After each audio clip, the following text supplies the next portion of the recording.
Once, a couple fled into the wilderness from a village that no longer harbored peace with them. They ran so far until their strength eventually gave way to exhaustion. Under a starry night sky, they sat staring up, praying that the injustice of this world would be undone. Infertile, abandoned, they sat there and slowly drifted off, hoping not to wake up again. But this would not be the end of their legacy. From the starry sky came figures, born of their desires. The power of human belief, after all, is a powerful one. The couple could not believe what was before them, and believed it to be nothing but a dream. However, this was reality. They were not only granted their wish of fertility, but were promised a long and prosperous empire as a gift for these beings' creation. They, of course, gladly accepted.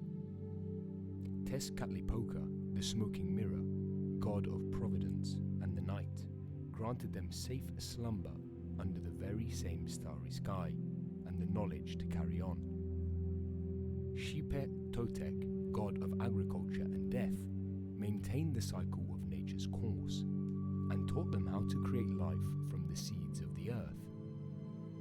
Huitzilopochtli, god of the sun and day, promised a new beautiful morning every day and protected those underneath his divine light. And finally, Quetzalcoatl, god of the rains, wind, wisdom and life. He kept the lands fertile and taught those of the people the joys of life and living to its fullest, even birthing a son named Tlaloc to fully experience the joys of life. The couple lived a long and prosperous life, birthing many children and eventually passing into legend, becoming known as the first creator gods, who were, in irony, simply people like the rest of them. Quetzalcoatl and his brothers, along with his son Tlaloc, enjoyed this peace. The people worshipped their gifts and lived a modest life, farming the land granted to them. A millennium passed, and the empire grew. People lived, died, and continued the legacy. This empire would eventually become known as the Aztecs, a glorious empire created from the desire of two humans, a simple wish, and it was good. But nothing can last forever. One day, humans not born of the Aztecs invaded their homeland. It was sudden and quick. The people were never trained to fight, let alone against the technological marvels of those against them. They didn't stand a chance, and even the gods, powerful as they were weakened. The belief sustaining them, dispersing them along with their people's lives, were now unable to protect them. The farmland was trampled, people became sick and passed back into the ether, and the peace they once had was destroyed. The gods had a choice to make. They could choose to fade slowly over time, or condense their power into one to carry on their legacy. None of them wanted to see a world without the Aztecs. Yet one of them, Quetzalcoatl, now knew there was human life beyond their borders, and they were vastly different than their people. Among them, he stated he would be willing to see a world beyond what they had created, and they agreed on his choice. They wished each other a final goodbye, and he kissed his son on the forehead before accepting the final task of their legacy. They poured their power into him, creating a beacon of light emitting from the capital, the final breath of an empire breathing its last. His brothers, his sons, and his people eventually faded into the annals of history.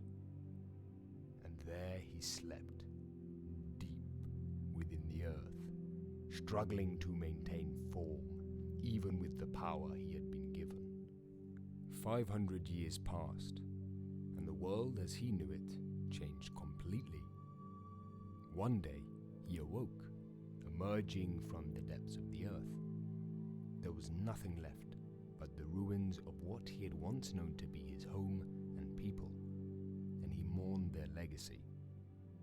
Taking off, he flew around the earth, observing the world as it is now. Machines and technological marvels were everywhere. People gained the power of flight and even began to understand life and death, in some regards even better than he. This new world fascinated him, and he began to accept the new life he would have to live. He enjoyed learning about the new life these humans lived, learning how they interacted and how they carried themselves. It was all so complicated. Eventually, he landed on the east coast of a land of mixed people, believing it to be the perfect combination of diversity in humans and location in order to most effectively learn about their lives. He took human shape, yet how far had he fallen that he couldn't fully get rid of his feathers and scales? Yet despite this, he was able to slowly integrate himself into human society, working a job where few people have to see him, living alone in a small house where he keeps to himself. All of this allowed him to watch and learn from the outside this distant demeanor. Eventually, he learned of the more modern joys of life. Gaming and anime were among the most he enjoyed, believing them to be more nuanced cultural takes on the current world. But what he enjoyed most of all was watching humans develop and grow. His reign may have been temporary, but oh, humans. Humans would certainly be eternal, and he was now living in their legacy.